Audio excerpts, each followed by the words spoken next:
everybody. This is Allison from Allykatkreations. How are you? Please like, share, and subscribe to my channel if you have yet to do so. And if you get anything from my work, a connected dot, an epiphany, a mind-blown moment, a new book to read, a new author to explore, artwork, oracle cards, you could check out my website, AllyKatzkreations211.com. I don't sell anything. It is just a portfolio, but you can look. I actually did a lot of photography this morning, and I'm going to be uploading some new photos later on today. And I'll post all that fun stuff. Hi. If you would like to help and support my channel and me, please go to the links in the description. Help me out. At least not share. I haven't gotten my hair up in a ponytail in a while. It is rainy, humid, junky out. The sun is probably coming out now a little bit. Fun times.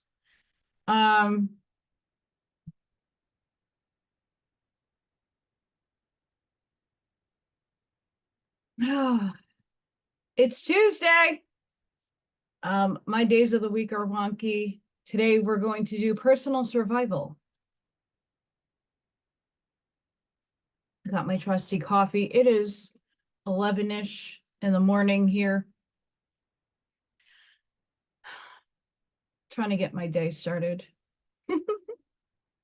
It's not that easy. So we're going to start with chapter 2, Problem of Incarnation. The starting of this book has been phenomenal.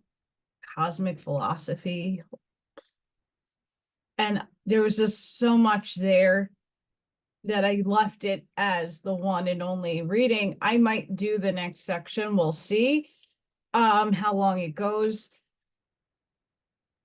Their work is incredible. Please, there's free PDFs of all the books on their website. I bought some of their books. Some of them are not easy to find. This chair is breaking. Need a new one. Gotta love things. Problem of Incarnation. To understand death fully, we must in turn have an understanding of life and the process of incarnation. We'll see their take on this. The object of life. When it comes to explaining the reason for and the object of life, the materialist holds that it is merely for an organism to maintain itself and reproduce its kind. If that idea were true, there would be no incentive or even impulse to strive for progress or any higher attainment. Life on such a basis would be utterly selfish, struggle for creature comforts and indulgence of the senses and the appetites of the flesh. That such a sordid idea is not true is proved by the fact that a scientific study of the processes of all organic life shows that it is a purpose creating evolution, progressing towards an intelligent and definite goal. The purely mechanistic conception of life is also disproved by the fact that we find mankind hungering for the immaterial things of the spirit, such as freedom, justice, wisdom, and love. Man is also altruistically willing to sacrifice his life for his country, for a cause in which he believes, or for one whom he loves. Such qualities cannot be produced either by chemical activity or by mere organic function, since a stream cannot rise higher than its source. Such high ideals must have their origin in a source far beyond than the physical. Materialization of ideals. Only the student of spiritual science can have a fully satisfactory explanation of the object of life here on earth, for he knows that every form of life is but an imperfect materialization of the ideal of that form which has been projected from the mind of God for embodiment in matter. The object of all life is therefore the manifestation of the ideal. Since this is the universal law of manifestation in nature, it applies to man as well as to the lower kingdoms. For man, the real or spiritual man, the Adam of the first chapter of Genesis, was also created in the higher, unseen worlds long before the physical vehicle for his manifestation on earth, the animal body mentioned in the second chapter of Genesis, as having been not created, but formed out of the dust of the ground, have been evolved for his use. In man, this ideal is the pre-existing super-physical and super-mortal spiritual self. The object of life is to respond to and express more and more of the spiritual self.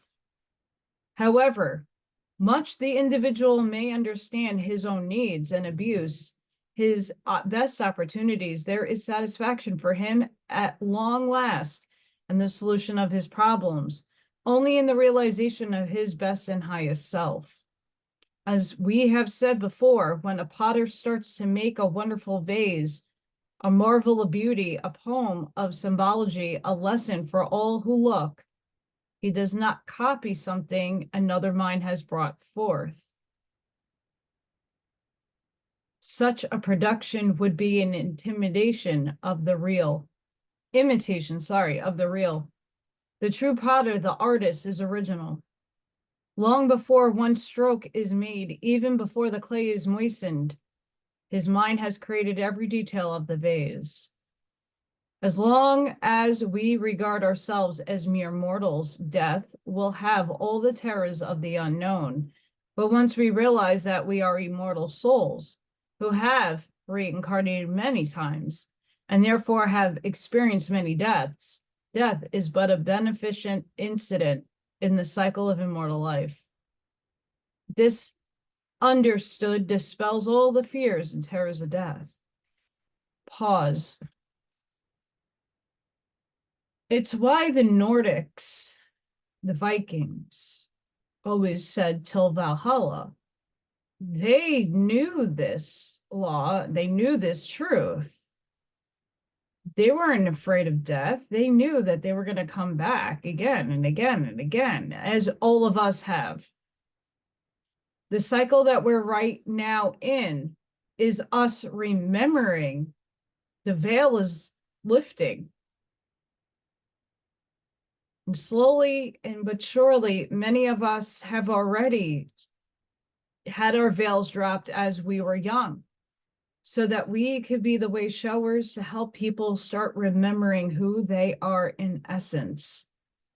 And it's a multitude, an infinitude of other entities, densities, dimensions, concurrent lives that are going on right now that you are a part of. You're just a little blip of a soul fragment in your consciousness that you're inhabiting right now. So this body that I'm inhabiting right now has a larger portion of my soul in it, but my soul is spread apart the cosmos. And so are all of yours. We need to, as this is just basic level stuff, expand what they're telling you, expand that thought.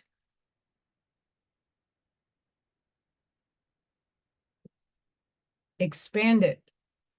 And instead of fearing death, I could tell you, I've experienced a lot of people passing in my life physically, both my parents that I was there for and watched.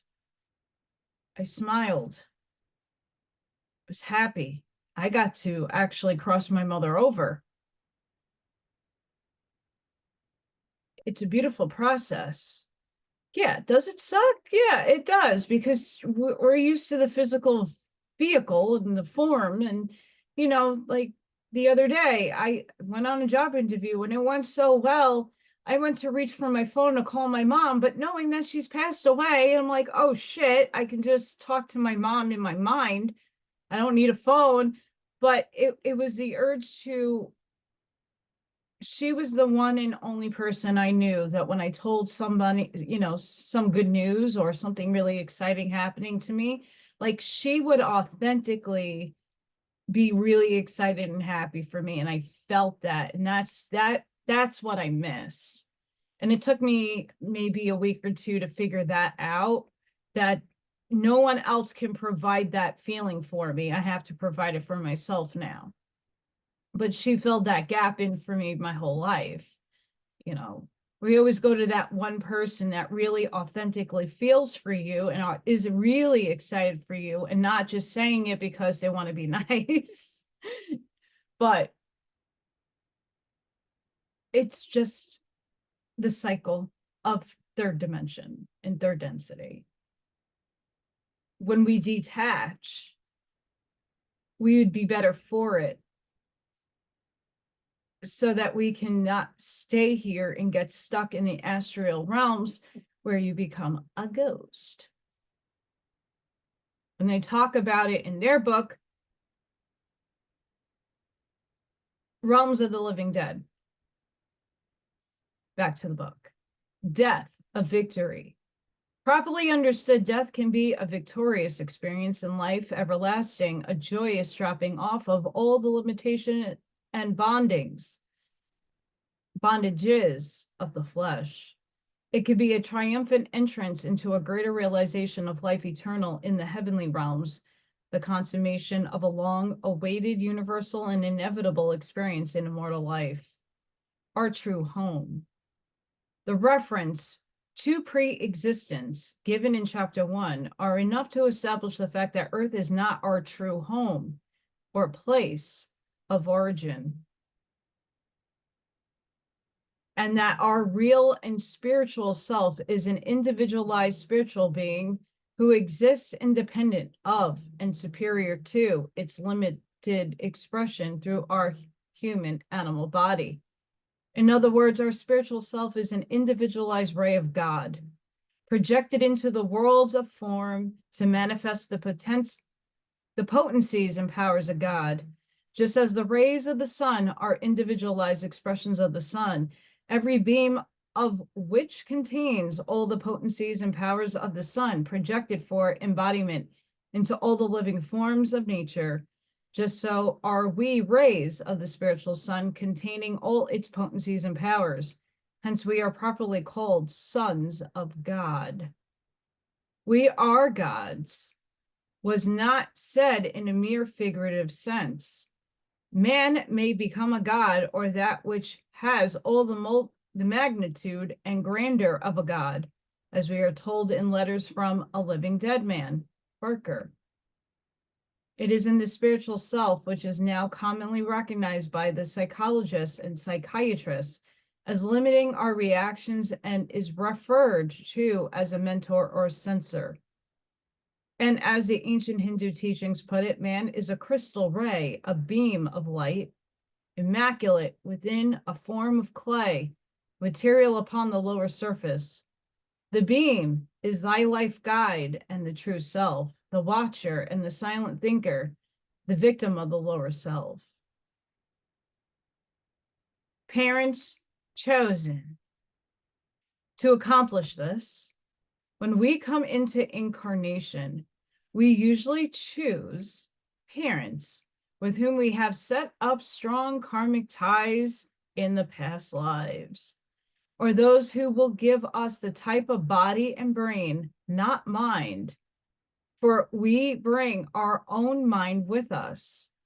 And this, the environment which, from our soul's outlook, we see will be best suited to teach us the needed lessons, even though the life chosen might appear rugged and harsh to the personality.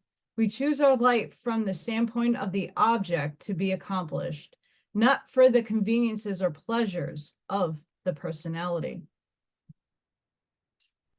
Well, I just got validated with everything that I say.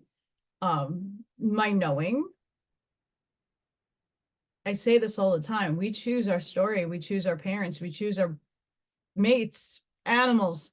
We choose it all. We choose our circumstances. because we needed to have soul growth. We needed to put catalysts in. The law of one talks about catalysts.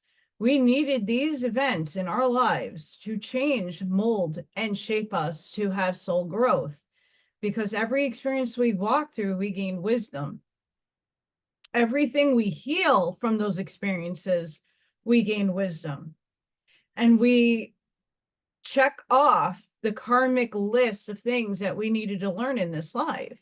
So our lists are really infinite, but each density, each level, each ascended point, we are given different lessons and we're given different catalysts for growth.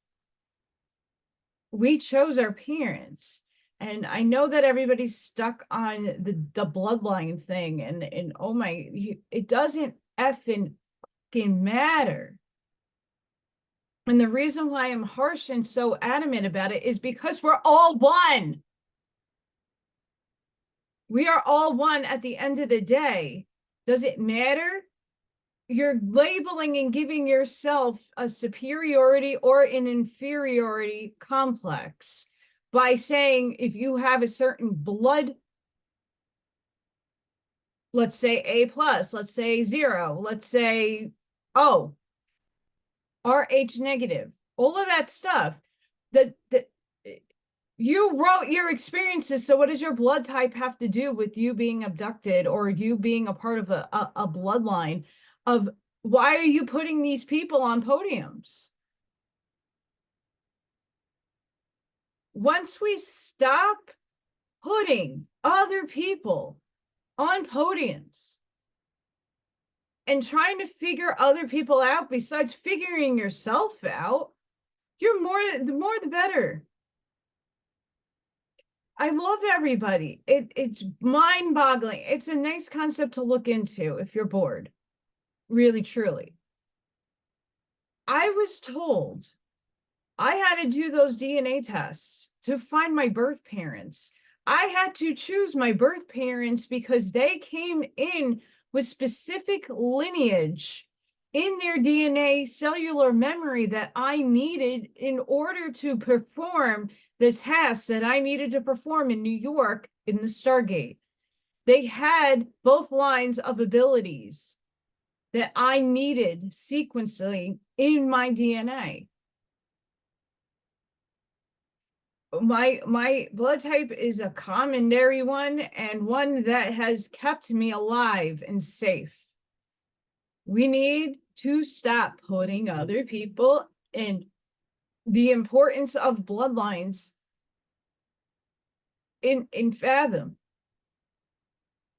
You chose your parents, you chose your circumstances. Doesn't matter what blood type you chose.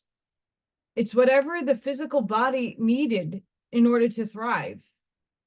Congratulations. It just blows my mind that people are so invested in finding out about other people that you're not investing the time to do it for yourself. Invest in why for you.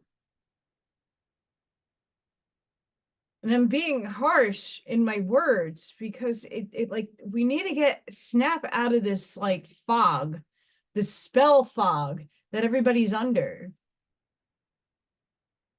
I know everybody's excited to learn new and amazing things. It has nothing to do with that. There are a lot of people very passionate about bloodlines and who is this one and that one. It's all God. It's all source. It's a creative thought that brought us into manifestation. I mean, if I had time, I would have baked cookies and start handing cookies out to people. Why aren't you investing in your knowing and who you are and where you came from? I know I had to do those tests to find my birth family. And when I found out, oh my God, you're so bad. Everybody, they have your DNA now. They're going to clone you. They're going to do this. They're going to do that. Okay, great. I could care less. I know who I am. I know what my soul is. They want to reproduce me. 100 of me would be amazing because then we get the work done. We'd shift.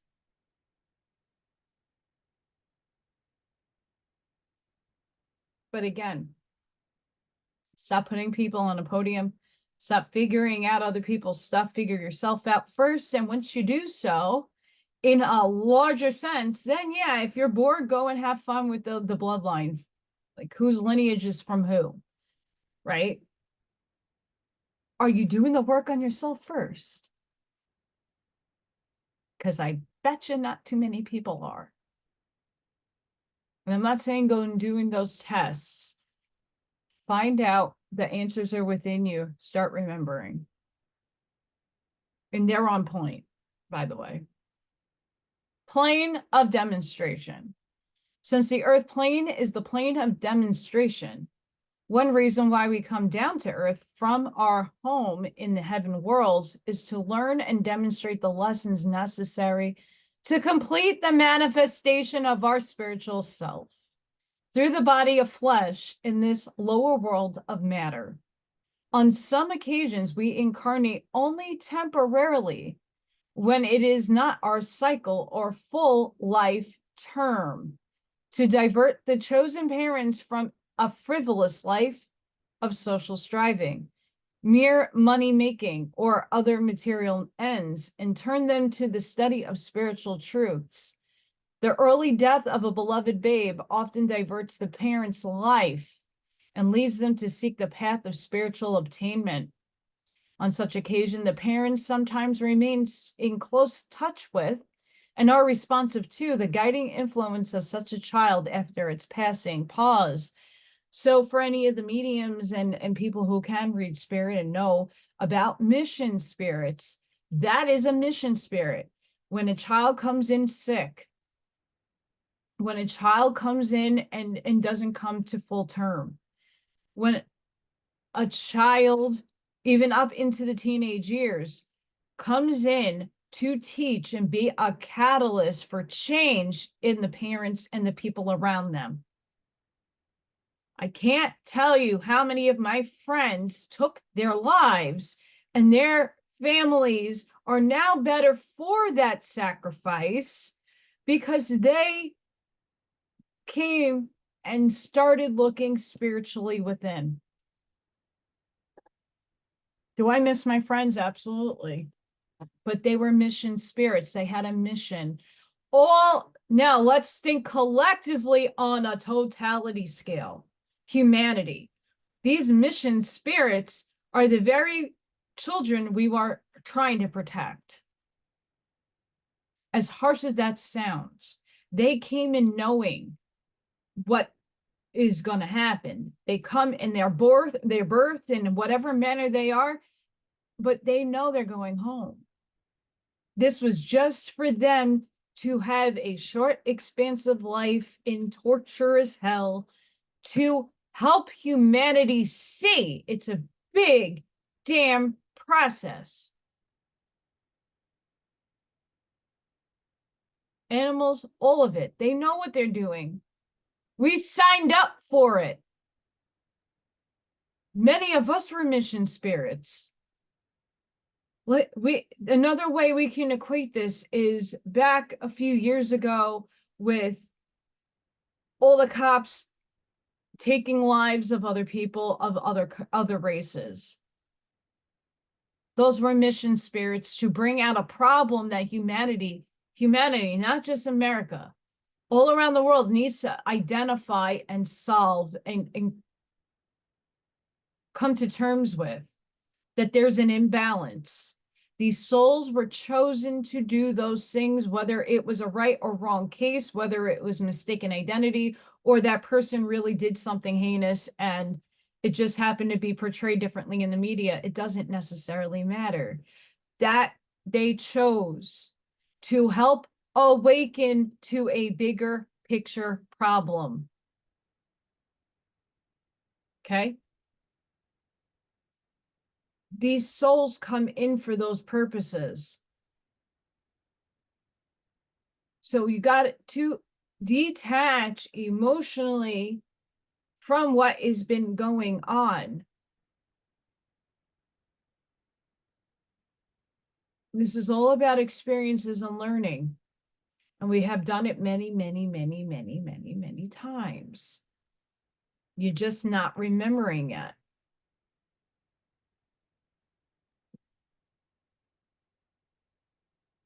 Before reincarnating, we usually estimate about how long it will take us to accomplish our life's plan. And so come prepared to stay an approximate number of years, upon the conclusion of which we withdraw. The life term may be voluntarily shortened by war, suicide, accident, or improper living, or it may be lengthened by some strong desire for some worthwhile accomplishment. So I agree, we do come in with understanding that we're going to live, let's say, 70 years. And I could say that a timeline for my mom shifted because both my parents were supposed to go before I was 30. Obviously, that wouldn't have benefited me or her, so she stayed a bit longer, knowing that my mission and purpose still needed her. So she dragged on, and we even got an earth angel, a friend named Jen, who was a doctor that looked after my mom. She wasn't assigned to my mom, but she knew that, you know, we're friends. So she checked in on my mom and saved her and bought her 2 weeks. That 2 weeks made a huge difference with like getting everything concrete and cemented so that I can move forward with my life. It all depends on the timelines. Things shift for reasons. And it's not just one person needing to shift. It's like the circumstances they're in and where you are and how you're elevating your timelines.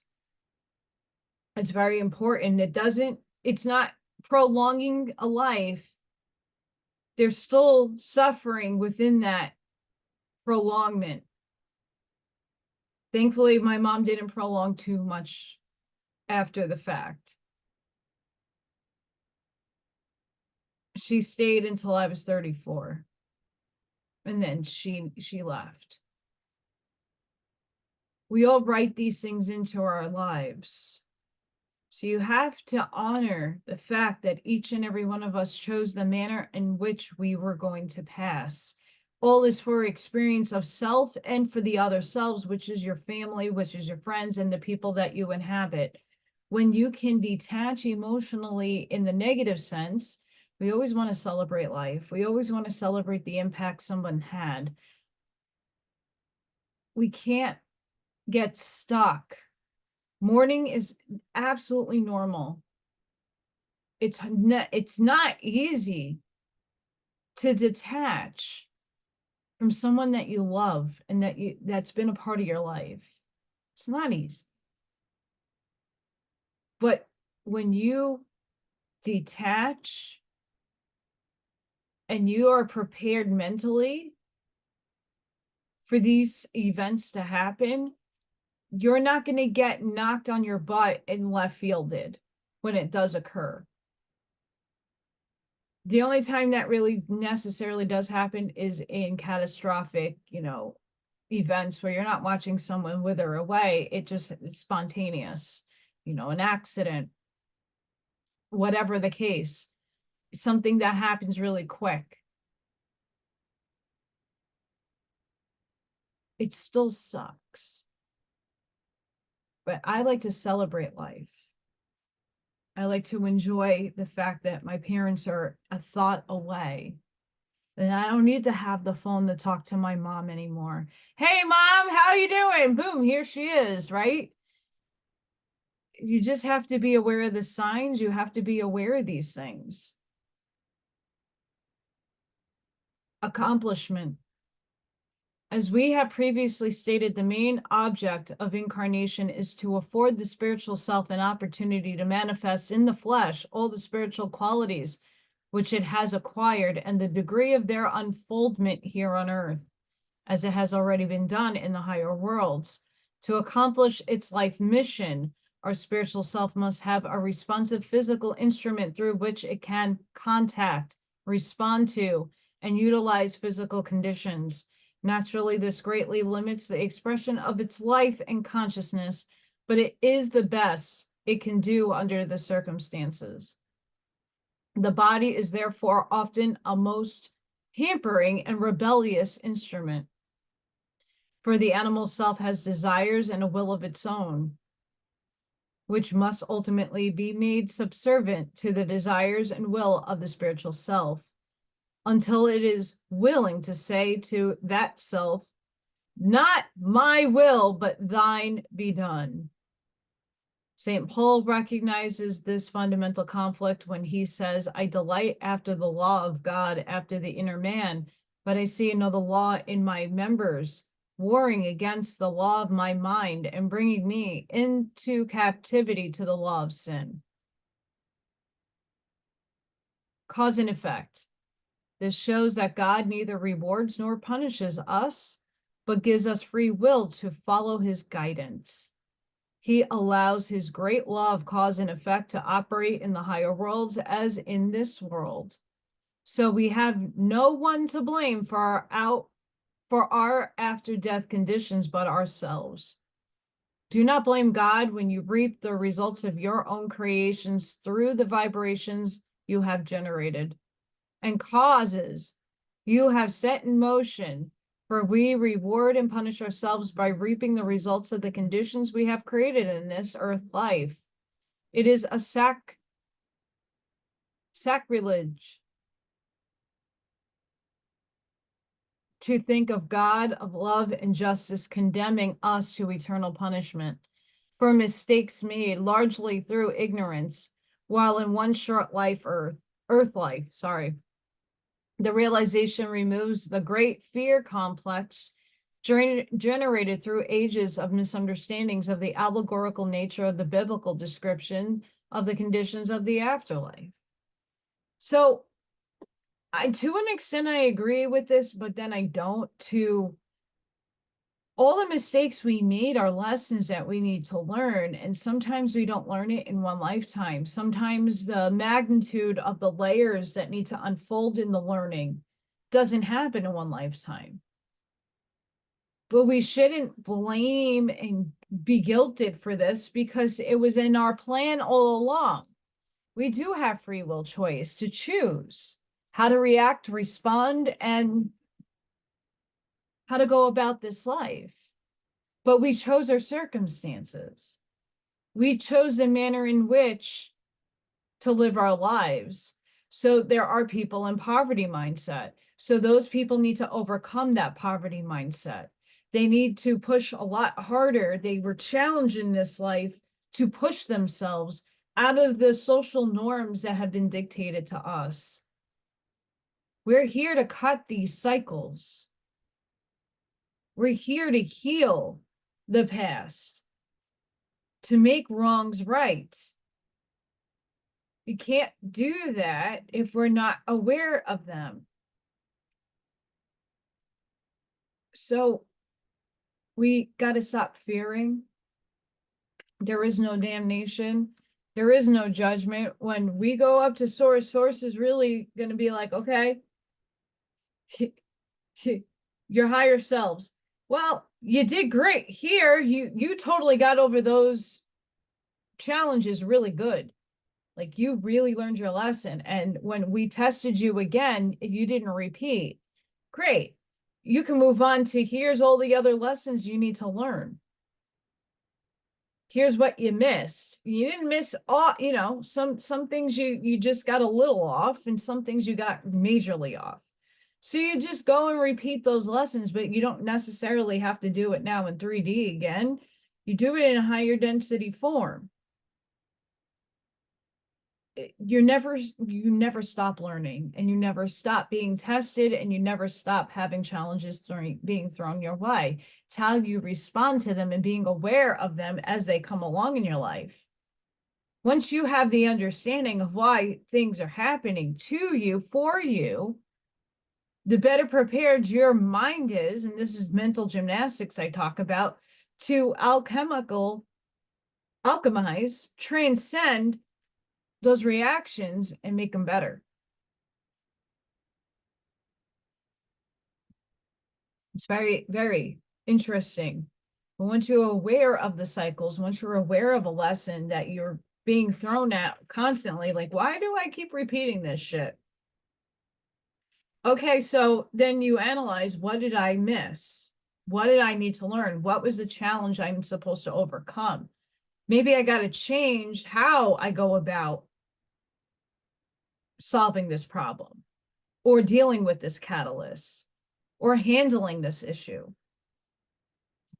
There's a lot of plucking and picking things out, and it's hard, but I know a lot of you can do it. Our rewards. Persons who held high positions in this world and were possessors of much of this world's goods, but who developed little love, compassion, or spirituality will find themselves poverty-stricken in the world of spirit. On the other hand, those of lowly position on earth, who with perhaps little of this world's goods, but who have highly developed characters and spiritual qualities, will find themselves surrounded in the hereafter by conditions of love, light, happiness, and progress. This law is aptly illustrated in the reverse positions of the beggar, Lazarus, and the rich man, St. Luke, 19 through 25. For in the afterlife, it was the rich man who cried from torment, begging help from Lazarus, reposing in the bliss of Abraham's bosom. One writer tells us in a message he received from the other side, while all are clothed in the spirit world, only those are clothed in crystal whiteness who have overcome their passions and their earthly appetites in the sense of training and subordinating them to divine uses. Clothing in the spiritual world corresponds to character. Many of the proud and costly attire of earth will find themselves so spiritually nude and poor in the world of spirit that they will feel to compare their vestures to filthy rags. Swedenborg, by far the greatest seer of the last century, describes it thus: many of the learned of earth are amazed when they find themselves after death in houses, in bodies, in garments, much as those of earth. Since we have described in more detail in our realms of the living dead the clothing worn, the methods of feeding, the transportation, the various occupations followed in the afterlife, we refer to you to that volume for further details. I read that on this channel. Go, very good book. Highly suggest you listen to that or read it for yourself. Diver's suit. The body may therefore be likened to the cumbersome suit of a diver, with its great dome helmet and heavily weighted boots, which the driver must don in order to work on the bottom of the ocean. Although this greatly hampers his activities, it is the best he can do under the conditions. But to accomplish even this limited work, he must keep in touch with the upper world of light and air through the lifeline and the air tube, or he could not continue to function below. Likewise, to accomplish its mission, the incarnated soul must keep in touch with the higher worlds through the life ray and continue to breathe the breath of heaven through spiritual aspiration, or it will be cut off from its source and become a soulless animal. An overcoat. Using another simile, the hampering conditions of the body may be likened to a cumbersome overcoat, which it is necessary for us to wear to manifest through the storms of winter. But when we return home, we may lay aside these hampering garment and thus are free to accomplish many activities which we were unable to do while bundled up in it. We can also ascend to a higher story in our home, from which vantage point we can see further out and get a more comprehensive view of outer conditions. Then we could, while on the ground floor, we may liken death to taking off our overcoat and ascending one flight higher up. We remain unchanged. Just as taking off our overcoat and going upstairs does not immediately alter our character, disposition, or desires, So taking off our garment of flesh does not alter them either. We remain the same personality and the same degree of evolution as we were before laying aside the body of flesh, until we have progressed beyond those conditions while in the higher realms. Spiritually sought. So the last scientific evidence shows that laying aside the physical body does not at once greatly alter the living, which seems to be but a continuation of the interests and pursuits we had while on earth, until they are outgrown, satisfied, or transcended. Ordinarily, we ascend automatically to the realms to which our vibrations of thought, character, and associations affinitize us. If our main thoughts and desires are still centered on earth conditions, they naturally hold us and keep us close to earth bound, until we graduate from the grade and go higher. That's why I'm going to put a pause right there. That's why we have ghosts. That's why we have thought forms. We create these things. And when we pass off, if we're stuck to the earth conditions, to objects, a large chunk of our soul gets stuck, while the other fractals go, but your consciousness, your energy stays.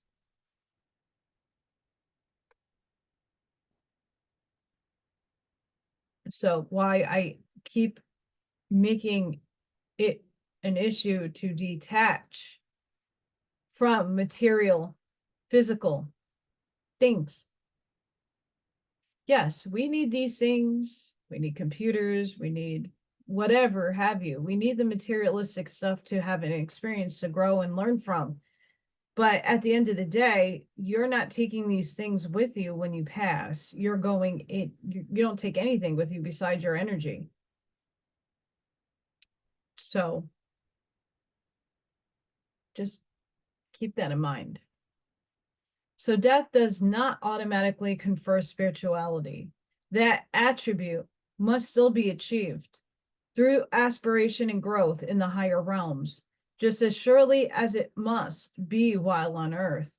The obtainment of the Christ consciousness or cosmic consciousness must be sought for, and needed growth reach as persistently in these higher realms as it is on the earth plane. In other words, taking off our overcoat of flesh does not make us bright and shiny angels all at once. Truth. Heavenly surroundings. As the law of cause and effect, whatsoever a man soweth, that shall he also reap, is in effect in the higher realms as well as on earth. In the higher worlds, we find ourselves surrounded by the exact conditions we have created while on earth, by our thoughts, emotions, words, and deeds. Thus, we are furnishing our heavenly home here and now. This is referred to by Jesus when he said, "In my Father's house are many mansions, that where I am, there ye may also." John. How shocking must thy summons be, O death, to him that is at ease in his possessions, who counting on long years of pleasure here in quite unfurnished for the world to come, the grave, Blair. If our main interest in life has been in music, we naturally gravitate to the realm where music and musical pursuits predominate. If interested in art, we naturally join other art lovers. If our chief interest has been religion, we go to the regions where religious ceremonies are held. If our desires have been of low nature, we are inevitably attracted to the region peopled by those of similar low desires, and so on downward to the lowest sums of the astral world, where such evil conditions prevail, which are commonly referred to as hell. But we cannot too often repeat that all persons do not have to pass through the hell conditions, any more than they have to live in slums on earth. It is only those who are affinitized to these low conditions by their own thoughts, desires, and actions who have to experience them. And let us repeat, the thing to keep clearly in mind is that your body is not you. It is only an outer garment of flesh, which you put on in order that you may contact the physical conditions of earth life, while you remain essentially the same as you were until you progress in consciousness.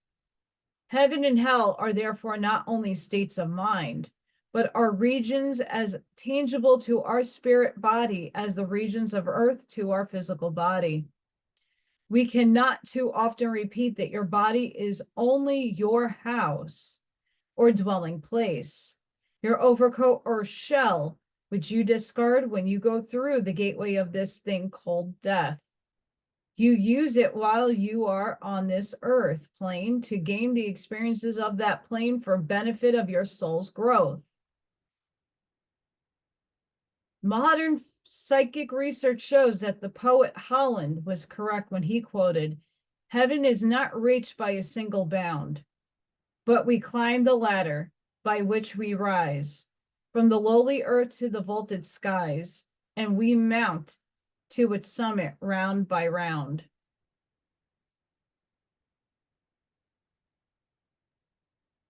Insane. Insane.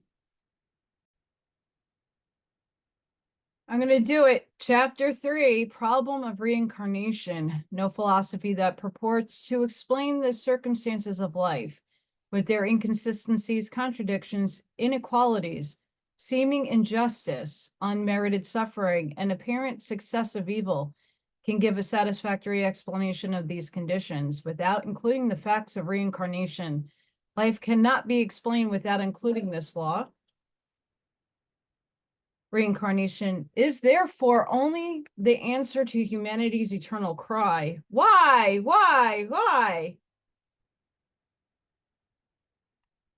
A Christian doctrine, as we have treated this subject somewhat extensively as well as scientifically elsewhere.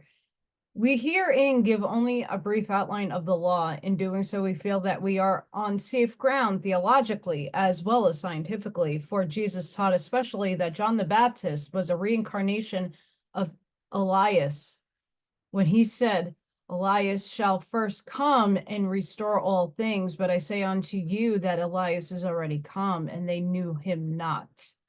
St. Matthew 11 through 12. And again, if you will receive it, this is Elias, which was for to come, Mark. The fact that John denied that he was Elias, John, merely proves that we do not ordinarily remember our past incarnations, as we are now using an entirely new brain furnished by our parents, within which no vibrations of the past are recorded. The law ignored.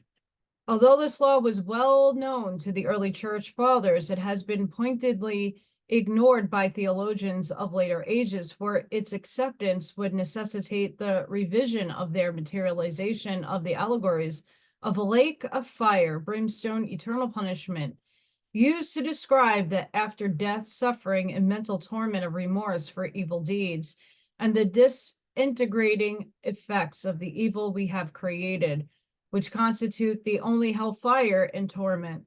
The fact of the existence of the materialization of an actual lake of fire and eternal punishment after death has now been scientifically disproved, and no such literal condition has been discovered in even the lowest slums or hell regions of the astral world.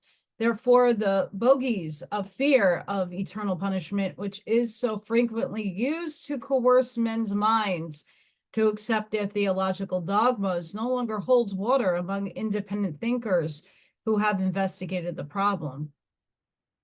The removal of this incubus of fear of eternal punishment for temporary mistakes or evils is one of the greatest accomplishments of psychical research. For the freedom of the hearts and minds of mankind, through reincarnation, the soul can learn and adjust the results of the suffering it has inflicted in the past on others by having corresponding experiences of its own life until the Christ spirit is sufficiently realized to be able to forgive its enemies. Cyclic manifestation. It is well known that all manifestation is cyclic. First, there is a period of activity and outgoing into manifestation in which the events of the day are experienced. Then there is a period of withdrawal into sleep and rest, while the experiences of the day are digested. Then there is the larger period of the summer in which the seeds sprout, buds open, and growth and fruition result. This is followed by the fall and the winter season, during which all manifestations of the summer's life are withdrawn, and the results of the season's growth are solidified into sturdy wood upon which the next season's manifestation will take place. Since it is obvious that one day's existence is not sufficient for the development and expression of one's character, and one summer's growth is not sufficient for the complete manifestation of a giant tree, but that many nights and winters must intervene. Just so it is obvious that one incarnation is not sufficient for the complete unfoldment and expression of spiritual self through the garment of flesh. Each incarnation is but one school day or summer period in the life of the soul, with many winter periods of death and disembodiment intervening, during which intervals the soul assimilates the experiences of the incarnation and builds them into soul growth, which to begin the next incarnation. To the average untrained individual, death is the end of all human relations.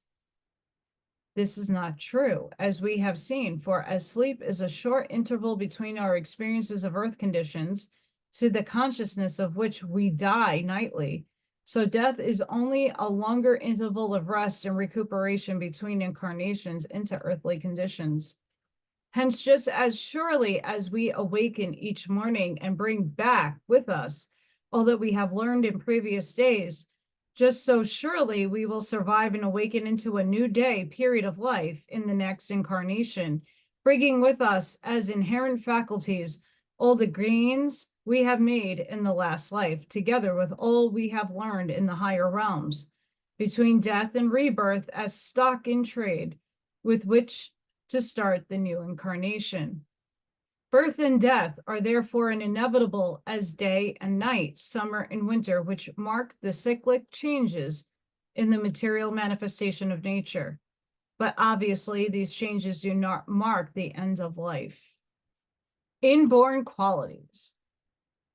The only portion of goods which the Father endows his prodigal Son for his long sojourn in this far country of earth embodiment is the character traits, accomplishments which he brings with him as inborn qualities. These qualities are so powerful that they modify the physical heredity which our parents give to the body. Thus, even tiny infants exhibit decided traits of character which differentiate them markedly from other children of the same family long before they are able to talk. Materialists say that these are inborn propensities, but fail to say why they are inborn and whence they came. Since God cannot fairly be accused of being such an unfair and partial as to make one personality a genius and another equally innocent babe a moron, obviously the only answer to the unbending law of cause and effect is that the character and traits must have been earned by the soul through the soul law of growth in a past life. They are therefore born into new personality as inborn traits and attached in attainments with which to start this new day period in the school of earth life. If heredity and environment were, as claimed by the materialists and determinists, the deciding factors formulating personality, all children of the same parents and brought up in the same environment would be as much alike as peas in a pod, which obviously they are not. Bonds of connection. Remember that while love is the strongest bond of association which brings souls together in the new incarnation, hatred is the next strongest. Therefore, be sure that you do not pass out of this life filled with antagonism or hatred, or you will very likely be incarnated in close contact, perhaps in the same family, with the one thus hated, until the hate is neutralized and worked out. This could scarcely be done if you had a clear memory of the previous life. This explains suddenly an unreasoning attraction or repulsion for people whom you have met for the first time, and for which there is no apparent cause. It's like an old friends or enemies suddenly meeting face to face after a long absence. In exceptional cases, however, a person who is suddenly cut off in the midst of youth, as in battle or accident, may reincarnate within a few months to fill out the balance of the last life. During World War I, we had one student who reincarnated through the same mother within a few months after his graduation into the higher life. Naturally, the mother had to be open to the astral, as do all mothers, to make the incarnation possible. But in this case, she was so open and responsive that she knew who it was who wished to incarnate, so that when he was born, she gave him the same name, the same room, the same playthings that he had before. In fact, many mothers sense the character of the soul who is incarnating, even though they may not actually exactly recognize who it is. Uninformed guides. Some spiritualists say that they do not believe in reincarnation, as their guides say that they know nothing of it in the afterlife. This is easily explained, for since the guides and their friends were not interested in the subject while on Earth, it is only natural that they would associate with those on the other side of life who also know nothing about it. In our years of research, we have encountered a number of such guides who say that they knew nothing of the subject, but who were open-minded enough to investigate it at our suggestion with the teachers in the higher realms. In each case, their researches completely satisfied them of the truth, and from then on, taught in their seance. Testimony of Sir Oliver Lodge. Since this law has recently been confirmed from the higher side of life by the great scientist Sir Oliver Lodge, after 4 years of intensive investigation since passing to the higher realms, and since the subject is now being favorably discussed in spiritualistic magazines, it is fitting that a brief reference to be here included. The noted scientist and investigator says, I have delayed making this statement so that I could be sure, to my own satisfaction, that I am giving you the correct deductions, that I am giving you facts founded on the observations I made since my transition. During this earth life, I kept an open mind on this vexed subject, on what is called reincarnation. Well, now I know that it is a fact. It is true. According to my personal experience, it is true. This testimony of so evident a scientist and authority, after years of posthumous investigation, together with the mass of other evidence and physical proof, should be sufficient to convince any open mind of this law as a fact in nature and not a mere convenient theory. This noted scientist and investigator says, I have delayed making the statement so that I could be sure, to my own satisfaction, I am giving you correct deductions, that I'm giving you facts founded on observations I have made in my transition. That is huge.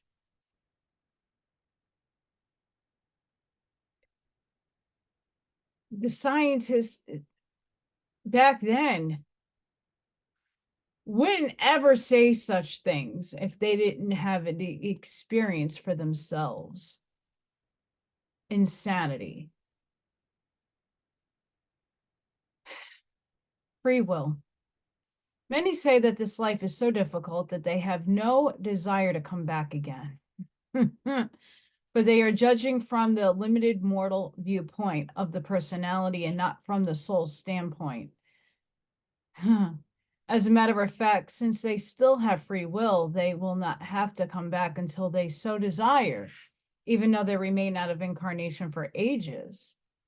But ultimately, they will realize that they cannot progress further without returning to Earth plane of demonstration, We encountered one guide who claimed that she had been out of incarnation since the days of ancient Lemuria, more than 30,000 years ago. We do not doubt her claim, as she was teaching the same old concepts as she then taught. Instead of reincarnating many times and progressing and obtaining a greater consciousness and wider outlook in each incarnation, as we have shown, therefore, we reincarnate to demonstrate the character, talents, and skills we have developed in previous lives, that we may continue to improve them until we have obtained God consciousness. After this has been obtained, we will have to go no more out into incarnation, as the Bible tells us in Revelation, unless we desire, out of love and compassion, to return to return as teachers, leaders, to help our less evolved fellow men. A lot of us are these volunteers. Reincarnation is a logical sequence of the continuity of the life of a soul apart from the physical body, and properly understood with the law of karma reveals to man the eternal nature of life. A very high spirit teacher, White Eagle, gives us the following from the other side. When a man is once convinced of the continuity of life, when he can see that through reincarnation there can be revealed a wide and grand purpose in all life's experiences, it gives him hope, not only for the future, but the present. It gives him a reason for many of life's happenings. Life's purpose begins to reveal itself. He sees that the soul travels a journey which commenced when it was breathed forth from the heart of God and descending through the spheres of spiritual life, came to the earth to gain experiences, to gain consciousness. Through this process of succeeding incarnations, it gains quality of consciousness, eventually such a rich quality that it becomes God conscious. We are well aware that people try to argue against the teachings of the ancient wisdom. Neither argument nor opinion can alter truth. Sooner or later, he who argues against this truth will be for it. He will suddenly know that he has lived on this earth before. Once the soul obtains this superconscious state, memories flood in upon it. Here we are. We're here. Knock, knock. Are you answering that call? That remembering? By studying humanity, you will find that there are many people unable to understand even elementary spiritual truth. They may be intellectual and clever, but still incapable of seeing, hearing, or comprehending anything spiritual in spite of their ability and so-called common sense. In other words, they lack the quality of consciousness or the ripeness of conscious, which can alone give them comprehension. Many others require no argument. They do not need to be convinced of spiritual truth. It is already there in them. They are born with it. The quality of consciousness, which the soul brings back into carnation, depends entirely on the life which preceded it. When this quality is developed, it will naturally and normally be spiritual in its nature, with knowledge of the life after death. Such souls do not regard such a procedure as a recession of incarnations or objectionable or in any way retrogressive, but see it revealed as a path of eternal progress. They will see that the soul returns to each successive life it bears with a richer quality of consciousness, which, by the way, can only be obtained by everyday experiences, suffering, and hard work of physical life. A strange thing is that every other person who believes in reincarnation claims to have once been either a king or a queen or some other notable historical character. Such memories or such statements originate because of the pride in the individual. We cannot at all have been granted true, but we do know that it is sometimes necessary for souls who held a position of power to reincarnate subsequently in a very humble position. We know also that people who live in obscure conditions, wisely, truly, and honorably prepare themselves for a subsequent incarnation, which affords them greater dignity and power, opportunity to serve mankind.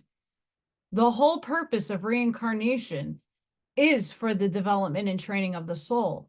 It must learn how to use power wisely and humbly.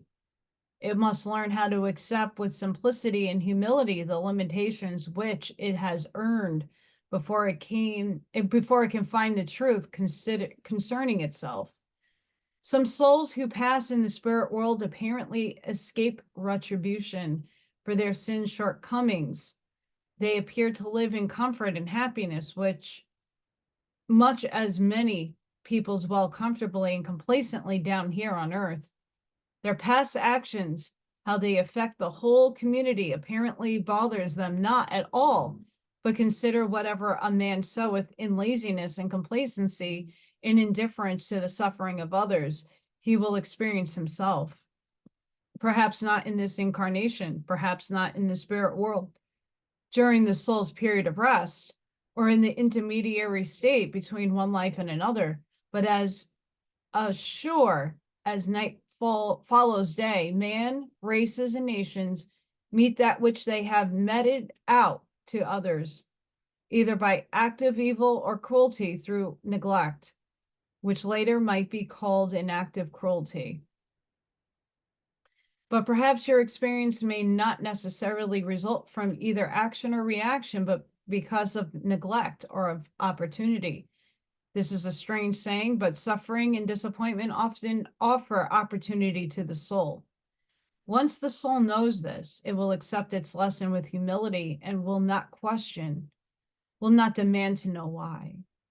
By its quality of consciousness gained, it has either repaid a debt or earned the opportunity to expand. Do you not see what such an understanding of life's principles as this means to men and women? It means inward peace. It means assured happiness deep within. It means complete trust and faith in God's love and God's wisdom, in the wise laws which control the universe and which control the life of man, which commenced with the birth of the soul eons ago and came to fruition when the soul stands forth a perfect God-man. We tell you that reincarnation is no weary round of birth and death.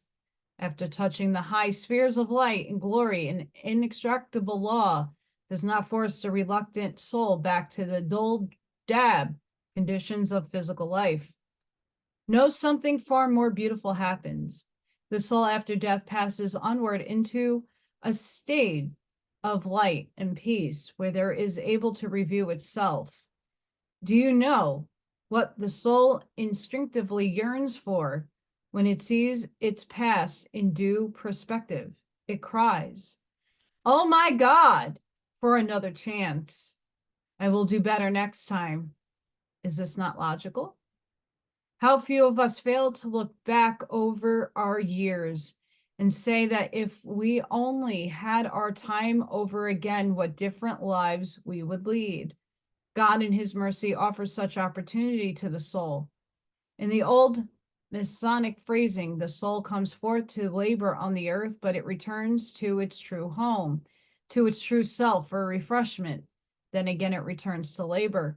This ancient teaching is a profound truth. Its acceptance should add much beauty to life, bring to you all encouragement and an inward happiness, because you will then know that however simple, however limited your life may be, everything will be worthwhile, because life provides you with opportunities to grow, to be educated, to continually develop the glorious quality of soul consciousness, which will eventually reveal truth in God. Quote, life's whole purpose is to increase your consciousness of God's love, God's beauty, God's laws, end quote. Psychic Observer, February 25th, 1945. So when the curtain falls, the play and action has ended to the audience present. Yet the actor still exists to appear again in other plays over and over. The curtain falls between actor and audience, yet it rises again and our actors appear a new audience. As another writer puts it, rebirths are going on all about us and we pay no attention. They are such commonplace. Mosquitoes from wrigglers that get their wings atop the water, all kinds of metamorphoses. I don't know why it would surprise me to stick my head up into a new world and realize that I can draw myself up upon until I can get entirely into it. It is quite natural. There are no favorites in the great empire of nature. You live because it is part of natural law. You return when conditions are right because it is part of natural law, and it is open for all to find out for themselves. We do come back again. As long as this big earth rolls, he who never wasted a leaf of a tree, do you think he could squander souls? Rudyard Kipling. And that ends this section. Truth in all its glory, and validates everything I say on this channel. Everything that I speak into this existence has been already spoken. I'm just tapping into the energy of these people or people like them. It's insanity to think that all the spiritual soul advices, and I'm getting confirmation and buzzing, that I've been saying this, and this is now other people saying it too. Again, I don't read these books. Most of these books I have not yet read. I'm reading it with you, reacting in real time. And there's no accident why I'm reading this book and why I've read all of their books for the most part. It's because I'm speaking their language, and it's a universal truth if you have expanded consciousness to understand it and comprehend it. Next time, spiritual contracts. I can't wait for this one. I'm excited. Spiritual contracts, here we go. So next time we'll do that. And geez, Louise, sending you each love, light, compassion, grace, shielding energy, protective energy. Please be safe, be seen. Lots of allergies going on today. Please be safe, be seen. Please purge, go into your heart space.